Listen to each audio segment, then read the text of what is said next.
Let me go on and show you a document shared by Bobi Wine here. You're going to go on and read. He says, these documents, publicized under America's public disclosure laws, reveal that the Museveni regime is busy hiring foreign agents in Washington, D.C. to whitewash its battered image before the world.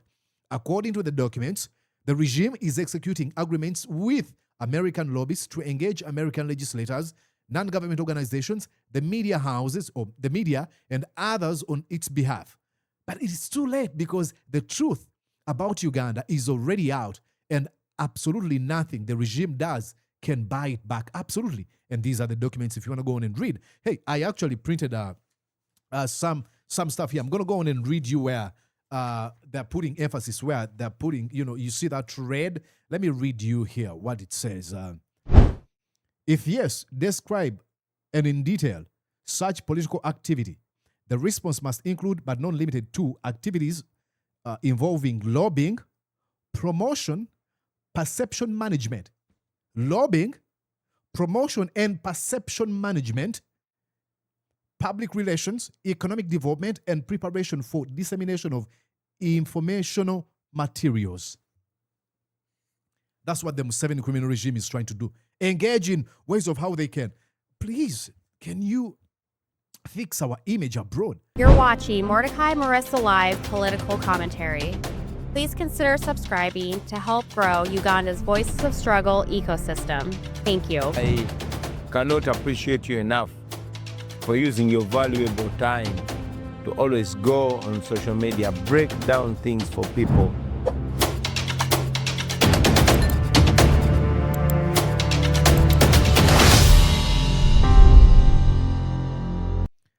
And yes, indeed, ladies and gentlemen, you're going to like this one. I hope you're having a wonderful time, and here we go. My name is Mordecai Marissa, and you're welcome to Mordecai Marissa. You guessed that right, live. Exactly. Are you ready, ladies and gentlemen? Are you ready to launch this project? I guess you are. I got some Ugandan money.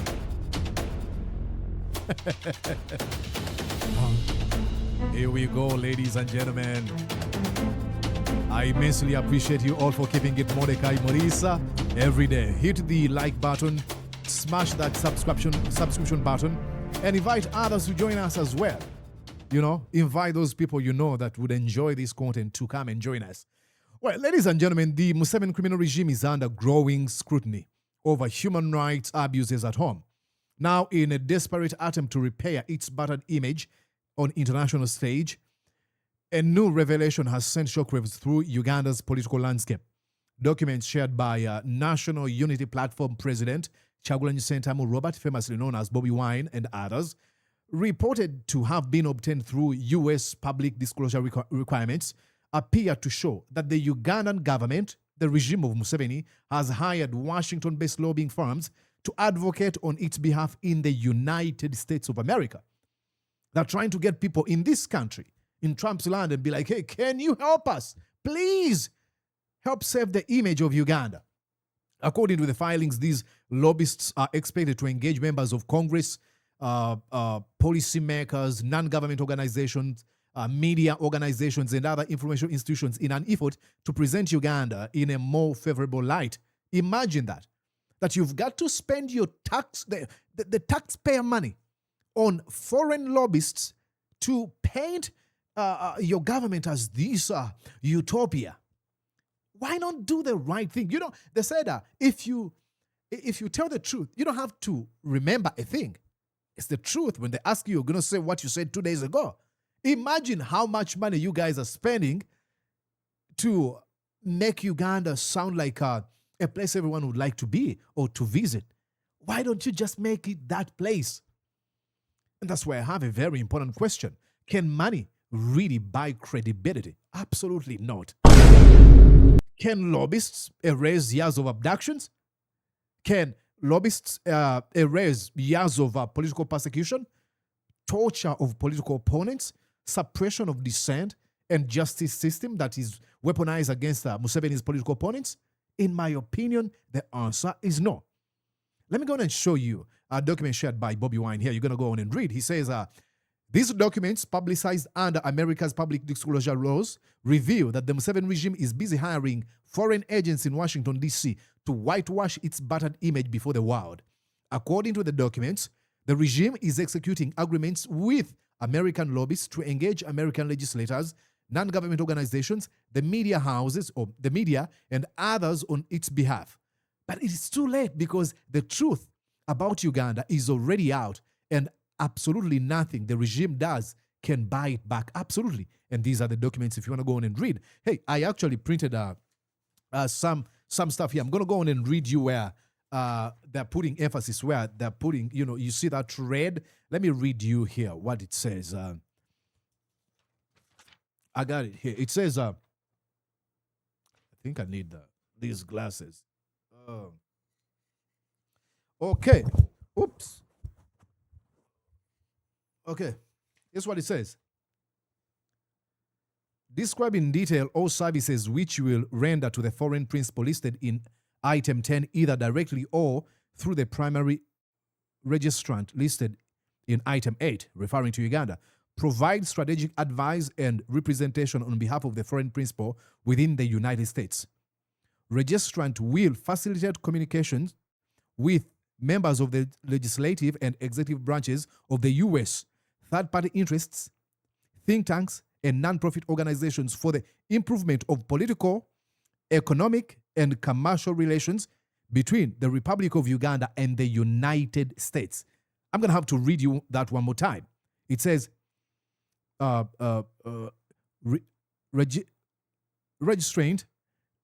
No. Wait a second. Where am I missing something? Okay.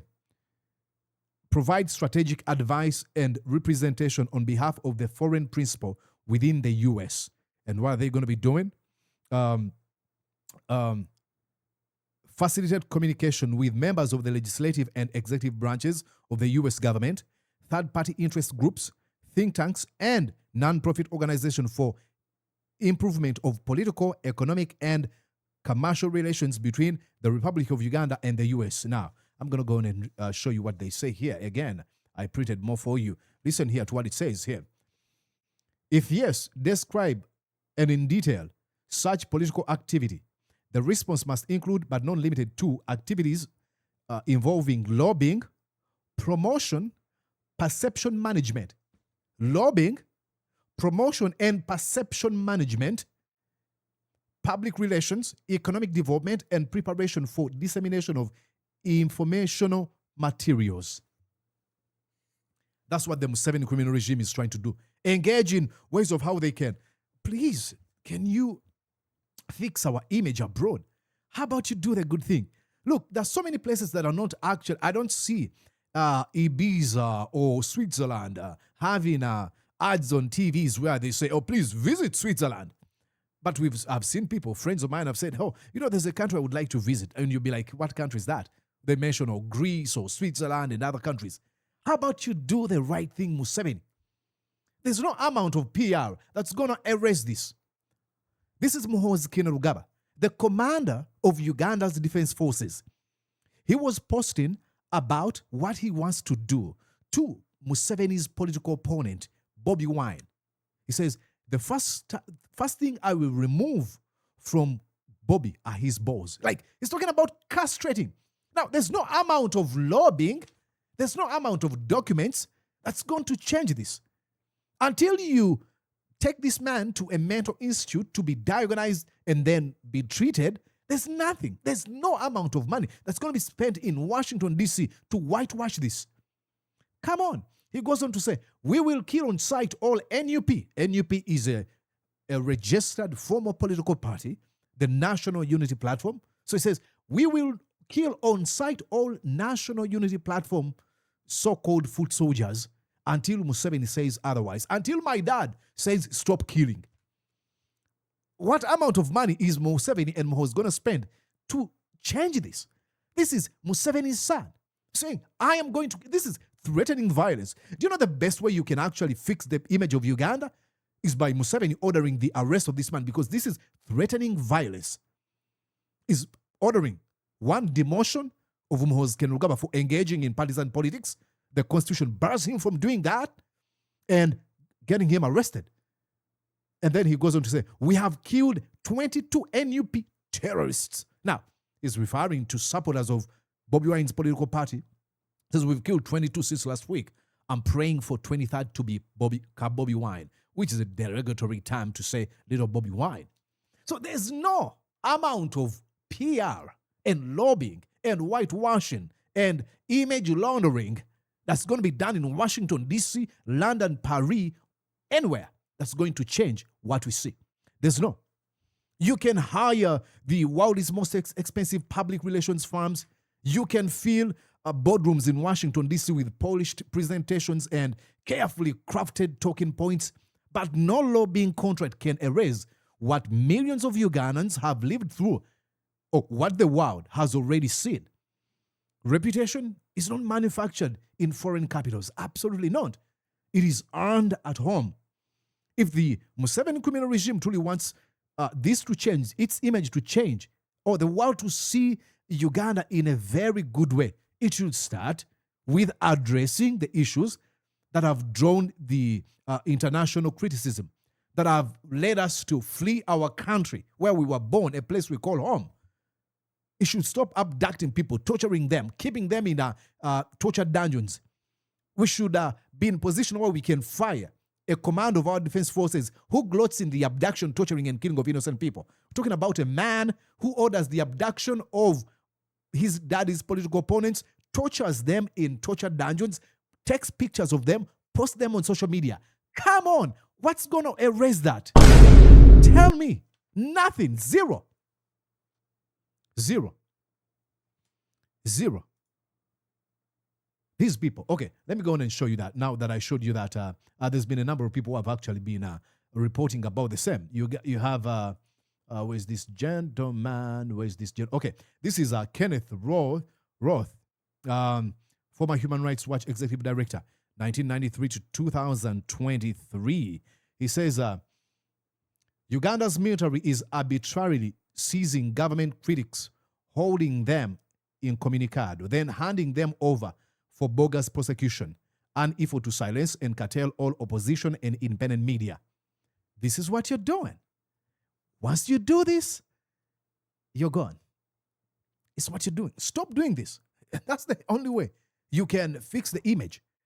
You know, I've always had these people who come on my social media. They'll be like, Mordecai, you paint Uganda this raven black, but remember it is your motherland. I'm like, absolutely. But you're talking to a friend whose friends are in torture dungeons. You're talking to a guy who would be abducted right away at Entebbe International Airport. If I were to be arrested, I wouldn't mind, but they would abduct me. And before I know it all, they've already tortured me, made me, broken some limbs. That's not how you treat your fellow citizens and demand for them to say good things about a government, your regime. Absolutely not. So fix governance and you'll have fixed everything. Now, this came at a time when Uganda was actually, I'm going to have to show you this story because Museveni's regime is losing popularity in ways you've never seen. Listen to this story. Well, the 2026 World Bank report has once again placed Uganda among the low-income status based on income per capita. This is numbers that matter.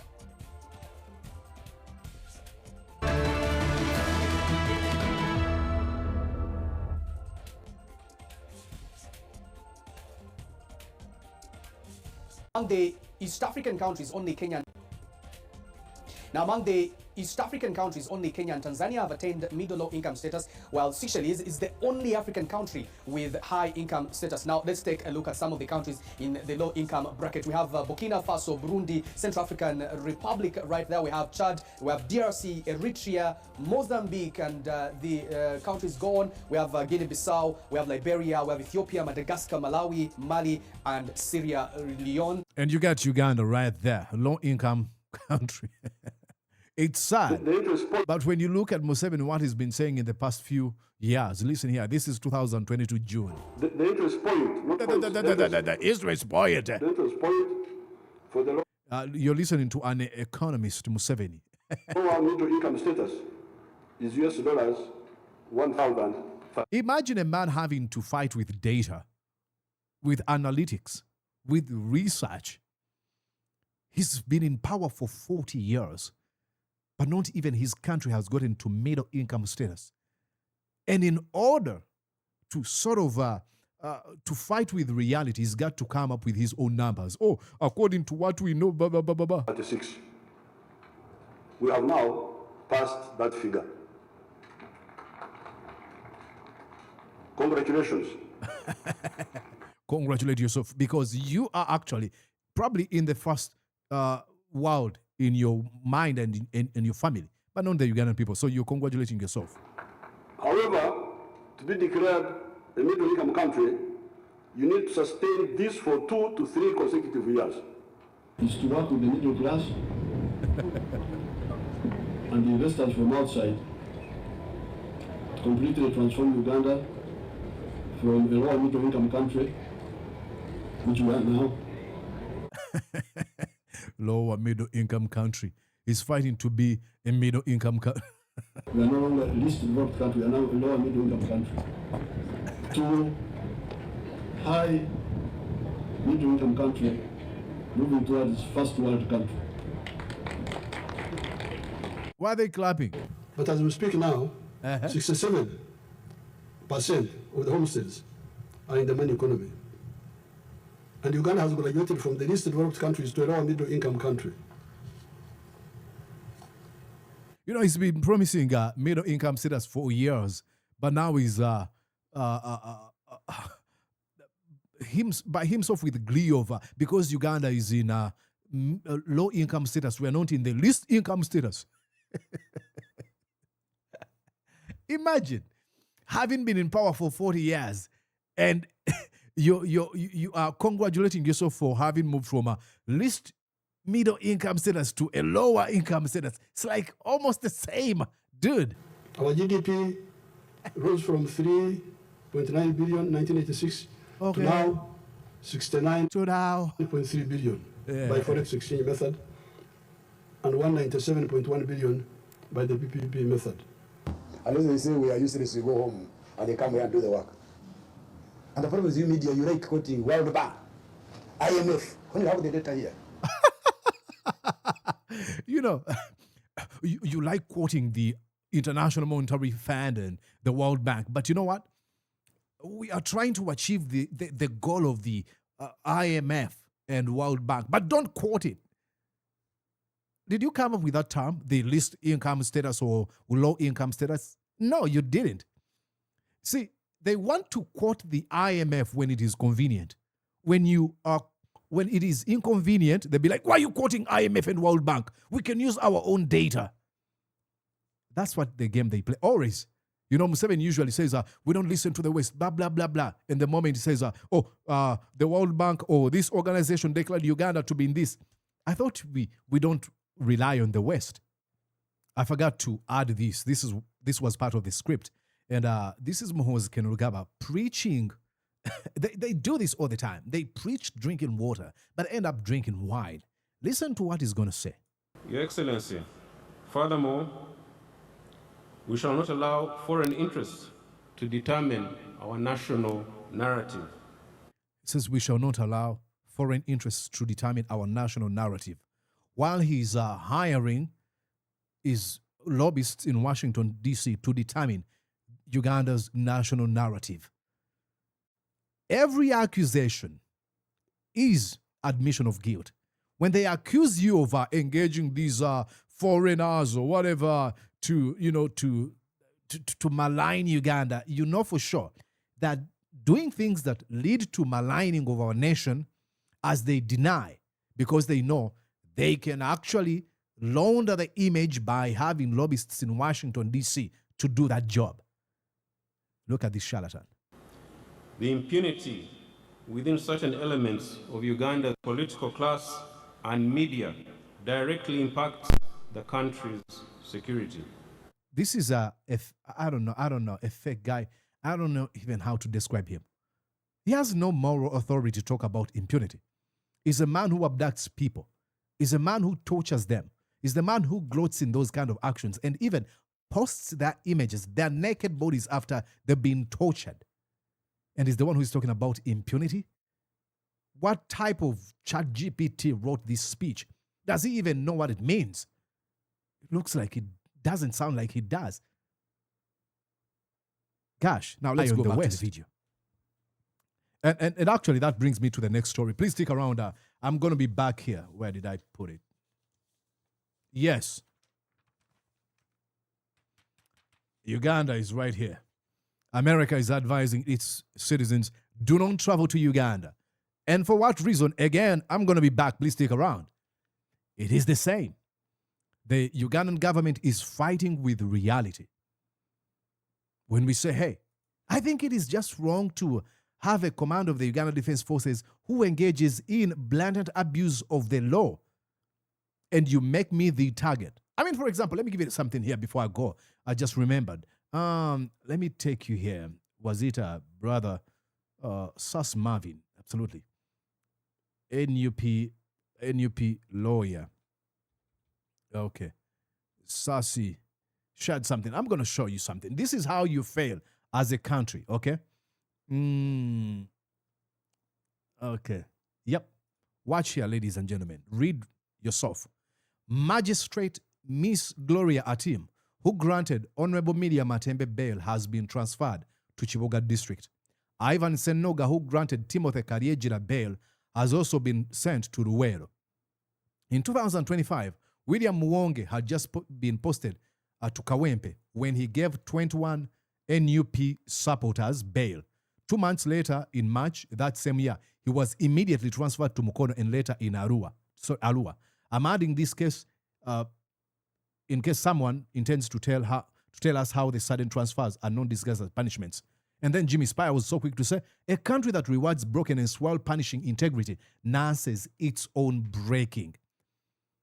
If you're going to have a country that is going to be respected, these people who stand on the side of the law and be like, hey, it is his right to be granted bail, and I'm going to go on and do it, and be like, hey, for that, looking at fear, directing the face and being, hey, I know Museveni is not going to be happy with what I'm going to do, but it is the right thing. These people deserve promotion, but they are immediately transferred to deep in the villages in Uganda as a punishment. By being like, oh, you have to say good things about Uganda. I'm not Amos Wekesa, okay? I'm not Amos Wekesa. He will do that job. And talking about Amos Wekesa, we've got some comments about him. He said something. So please stick around. I'm coming back just in a blink of an eye, okay? Just in a few hours from now, you're going to be watching this video. And by the way, as you watch this video, I might be traveling. I'm going to be flying from one state to another. Probably I'll let you know when I get to the state where I'm headed to. So I'll be back here. Please make sure that you're subscribed, and I'll truly appreciate it. There's no amount of image laundering the Museveni criminal regime is going to engage in that is going to fix its reputation. If you want to fix the problem and if you want to fix the reputation and the image of Uganda, you've got to fix the problems, period. There's no ifs and buts. There's no shortcuts, zero. All that you're doing in Washington, D.C. are exercises in futility. And that's it. I'll talk to you soon. I'm coming back like I promised. Bye-bye for now.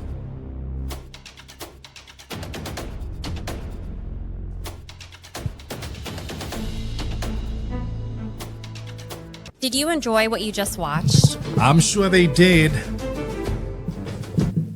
I'm going to guess that you did. How about you consider subscribing to Mordecai Marissa Live YouTube channel? Thank you.